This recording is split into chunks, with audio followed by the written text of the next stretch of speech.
curry duck summertime. They go hand in hand together. Yeah, peas in a pod.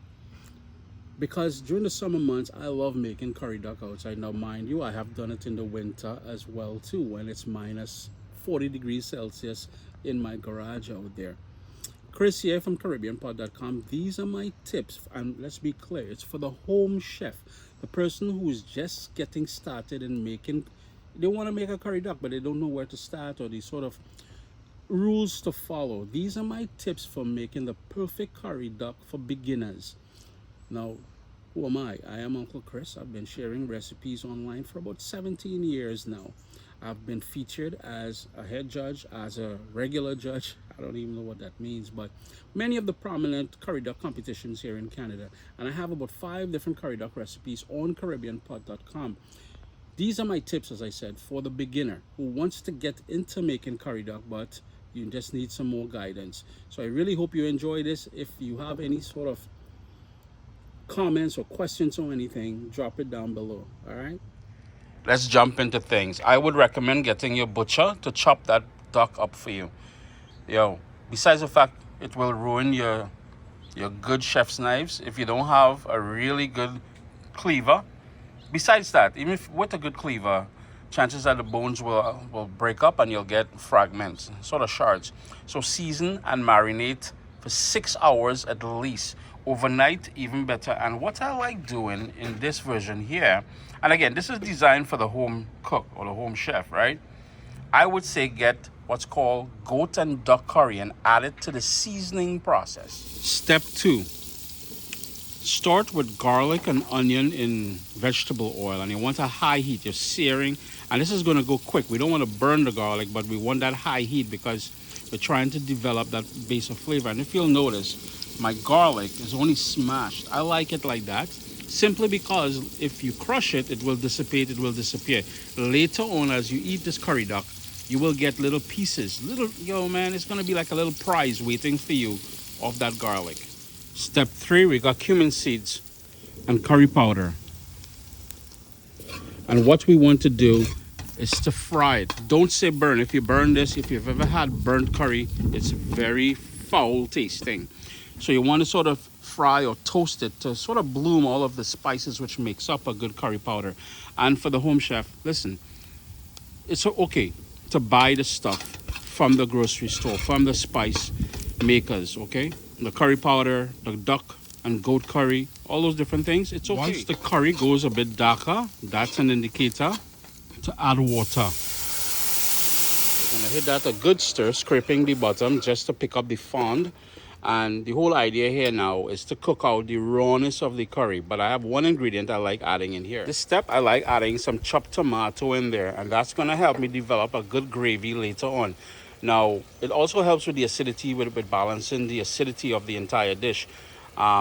What I must also mention is that if you're cooking this down dry, if you're bungeing this down dry, you probably don't need the tomato. But in my home, everybody likes long water gravy, and I don't want it long water. I want it nice and thick.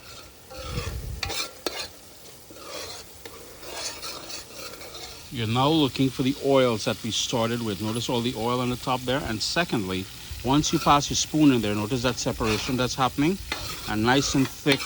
The entire backyard here is smelling just perfect. So now what we need to do is add the seasoned goat into here. My heat is still on a medium high. As you add it in there, you want to keep stirring. Remember, my heat is on a medium high. We want to sear to sort of seal the pieces of duck with that bold curry flavor base that we created. After a minute or two, you'll see the duck, as it comes up to a boil, will start releasing its own natural juices. I would recommend turning the heat down to medium, put a lid on there, and let that sort of steam cook and generate its own juices and cook in its own juices to sort of amplify the flavor, that whole curry flavor, into the duck. After about 8 minutes, you're going to crank up the heat because we want to intensify the curry flavor in the duck. So this process is going to do so by burning off all of the liquid.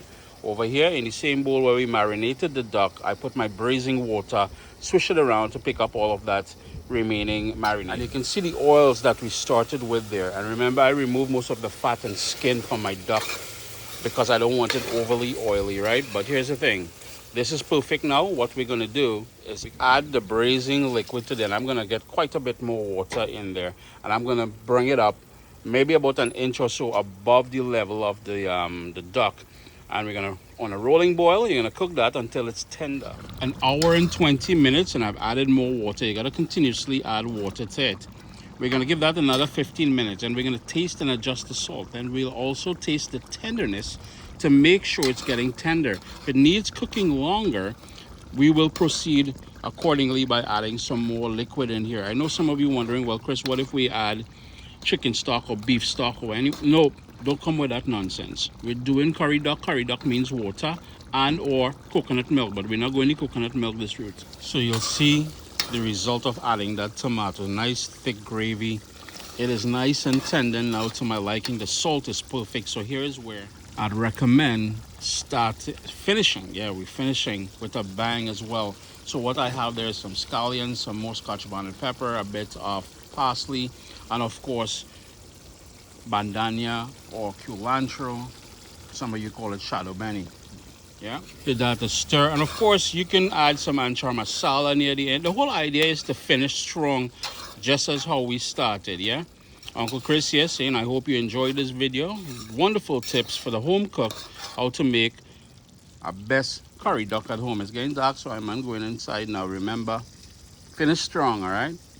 Now, as you get better at making curry duck, some flavors you can play around with: ginger, bay leaf, cinnamon, curry leaves, and even something what we call fever grass, but most people call lemongrass. That adds another dimension of flavor to things.